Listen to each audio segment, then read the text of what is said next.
Père, voici le moment de lire et partager les Écritures que tu nous as transmises. Cette lecture est le moment d'entrer dans ta parole, d'entrer dans ta volonté, d'entrer dans ton amour et dans ta grâce. Ouvre-nous la porte, Seigneur. Permets à nos esprits de faire que cette parole entre en nous, au plus profond de nous. Qu'elle circule dans tout notre corps et nous inonde de sa vérité et de sa justice. Fais de nous, Seigneur, les serviteurs de ta volonté et ouvre nos cœurs pour que nous puissions les remplir de ta fidélité. Accorde-nous de t'apprendre et de te comprendre pour que nous puissions vivre dans ta parole. Amen. À Réphidim, Amalek vint faire la guerre à Israël. Alors Moïse dit à Josué, « Choisis-nous des hommes, sors et combat Amalek. Demain, je me tiendrai sur le sommet de la colline, le bâton de Dieu à la main. » Josué fit ce que Moïse lui avait dit pour combattre Amalek. Moïse, Aaron et Our montèrent au sommet de la colline. Lorsque Moïse élevait sa main, Israël était le plus fort. Lorsqu'il reposait sa main, Amalek était le plus fort. Comme les mains de Moïse se faisaient lourdes, ils prirent une pierre qu'ils placèrent sous lui, et il s'assit dessus. Aaron et Our soutenaient ses mains, l'un d'un côté, l'autre de l'autre. Ainsi, ses mains restèrent fermes jusqu'au coucher du soleil. Josué vainquit Amalek et son peuple au fil de l'épée. Quant à toi, demeure en ce que tu as appris, en ce dont tu as acquis la conviction. Tu sais de qui tu l'as appris. Depuis ta plus tendre enfance, tu connais les écrits sacrés. Ils peuvent te donner la sagesse en vue du salut par la foi qui est en Jésus-Christ. Toute écriture est inspirée de Dieu et utile pour enseigner, pour réfuter, pour redresser, pour éduquer dans la justice, afin que l'homme de Dieu soit à la hauteur, parfaitement équipé pour toute œuvre bonne. Je t'adjure devant Dieu et devant Jésus-Christ, qui va juger les vivants et les morts, et au nom de sa manifestation et de son royaume, proclame la parole, interviens en toute occasion, favorable ou non, réfute, reprend, encourage, en te montrant toujours patient dans ton enseignement. Il leur disait une parabole pour montrer qu'il faut toujours prier sans se lasser. Il dit, « Il y avait dans une ville un juge qui ne craignait pas Dieu et qui n'avait d'égard pour personne. Il y avait aussi dans cette ville une veuve qui venait lui dire « Rends-moi justice contre mon adversaire. » Pendant longtemps, il ne voulut pas. Mais ensuite il se dit « Bien que je ne craigne pas Dieu et que je n'ai d'égard pour personne, néanmoins, parce que cette veuve m'importune, je vais lui rendre justice, de peur que jusqu'à la fin, elle ne vienne me casser la tête. » Le Seigneur ajouta, « Entendez ce que dit le juge injuste. Et Dieu ne ferait pas justice à ceux qu'il a choisis, alors qu'ils crient vers lui jour et nuit? Il les ferait attendre? Je vous le dis, il leur fera justice bien vite.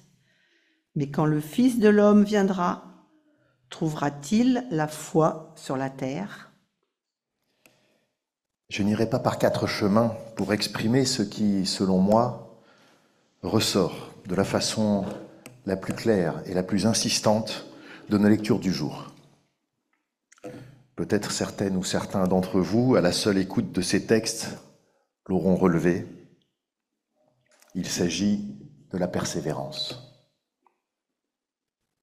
Nous le mesurons régulièrement dans notre vie quotidienne. Lorsque nous faisons face à une difficulté, quelle qu'elle soit, il est souvent difficile d'être persévérant. Face à la répétition des obstacles, voire des échecs, nous nous fatiguons, nous nous usons et finissons soit par renoncer, soit par nous fixer un objectif plus bas, moins ambitieux. Dans certaines circonstances, ce renoncement peut être tout à fait légitime. J'entends par là qu'il ne faut pas s'acharner pour atteindre coûte que coûte l'inatteignable. Toute la matérialité terrestre n'existe que dans le champ de ses limites, de ses frontières. Parfois, vouloir les dépasser sera vain. Néanmoins, nombreuses sont les circonstances dans lesquelles nous envisageons de dépasser nos limites. Et finalement, nous y parvenons bien souvent. Dans un environnement professionnel, pour atteindre des objectifs qui, au premier abord, sont parus démesurés. Dans un environnement sportif, en améliorant nos performances, de vitesse, de puissance, de souplesse ou encore de précision. Ou encore dans un contexte associatif, en développant toujours plus les services et l'aide que nous pouvons apporter. Alors se pose la question des limites. Comment pouvons-nous définir nos limites? Il y a des limites matérielles. J'entends par là les limites géométriques, géographiques. Ce temple dans lequel nous nous trouvons n'est pas infini. Il a ses propres limites. Mais les nôtres. Lorsque nous repoussons nos limites, eh bien, c'est qu'il ne s'agissait pas de nos limites. La limite, la vraie limite, c'est celle qu'on ne peut pas dépasser. C'est celle au-delà de laquelle tout change, tout est différent. Nous changeons de contexte, nous changeons d'environnement, nous changeons de paradigme. En un mot, nous changeons de monde. Lorsque nous dépassons nos limites, ou croyons le faire, changeons-nous le monde. Mais revenons à la persévérance.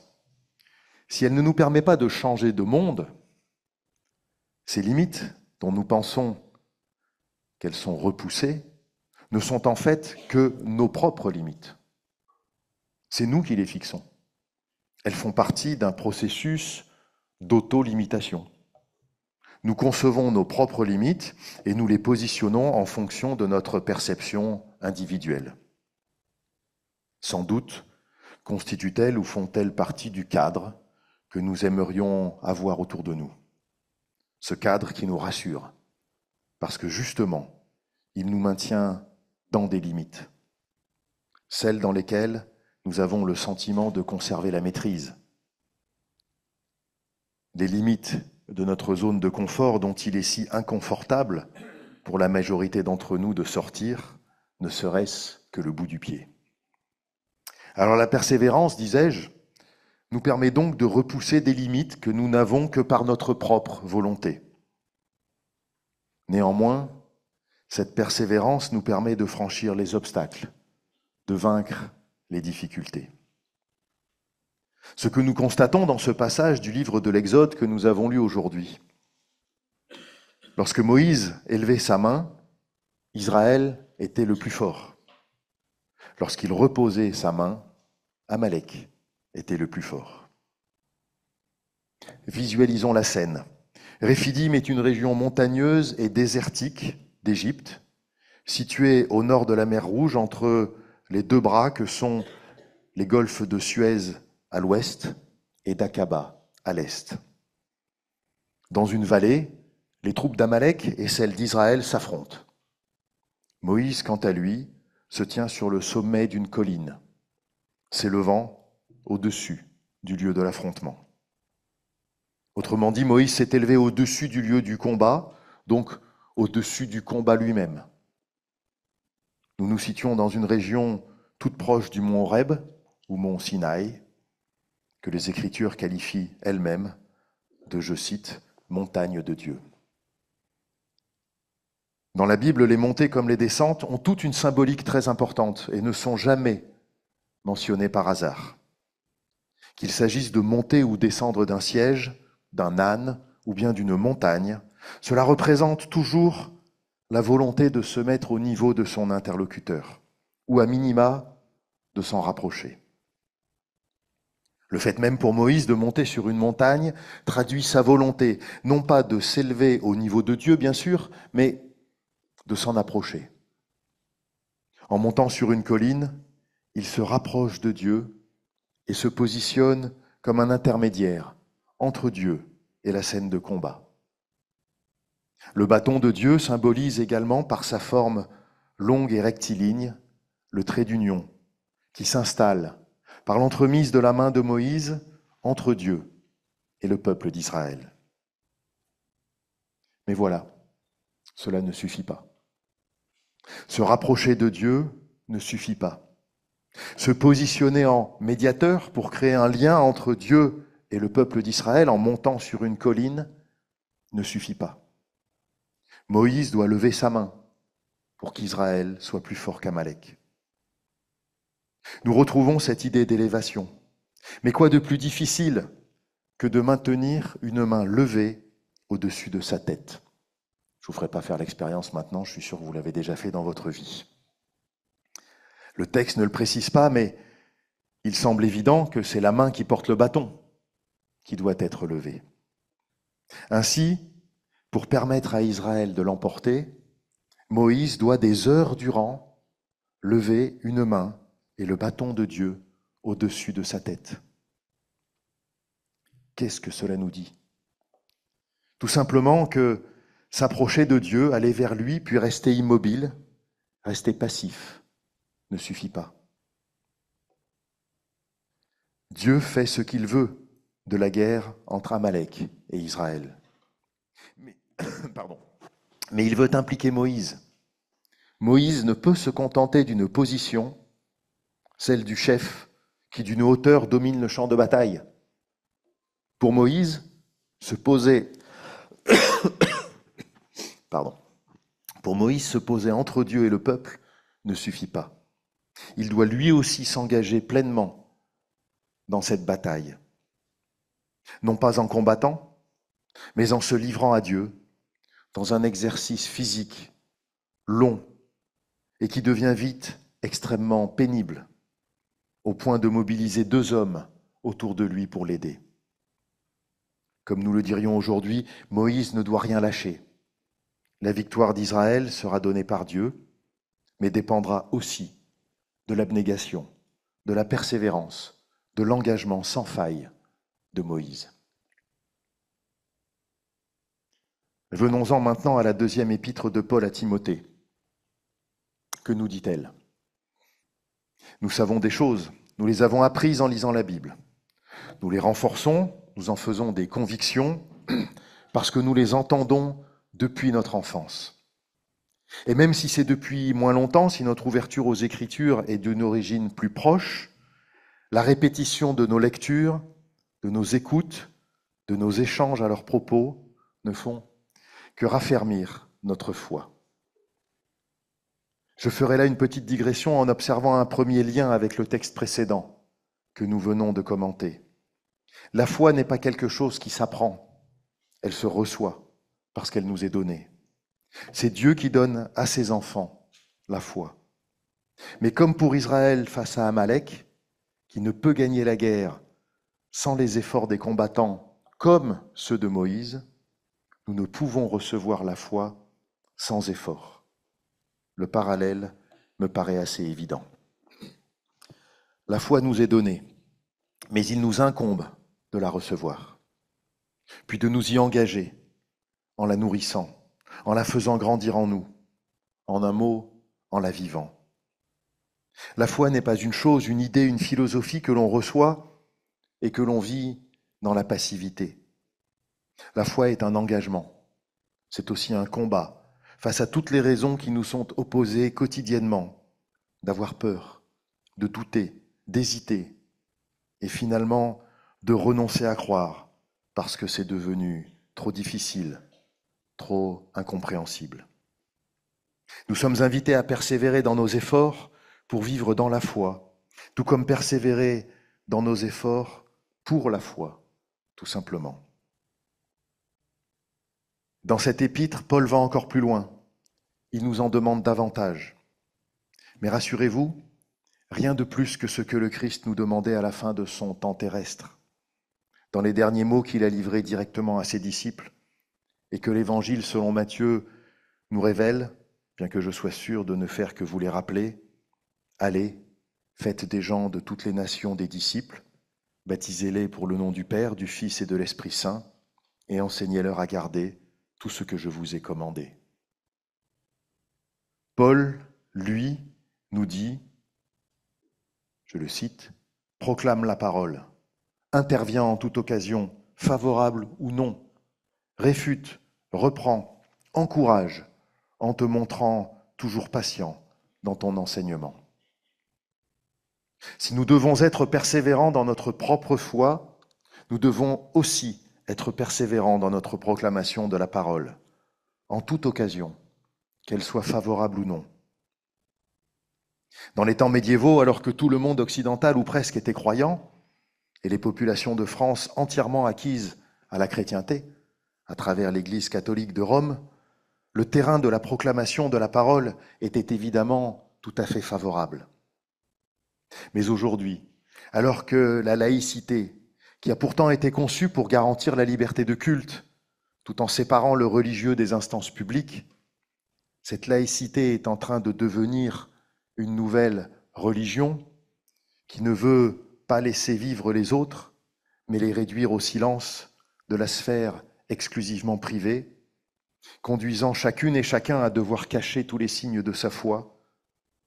Vous en conviendrez, les occasions de proclamer la parole et de faire de tous les gens, de toutes les nations, des disciples, ces occasions sont devenues particulièrement rares et bien souvent défavorables.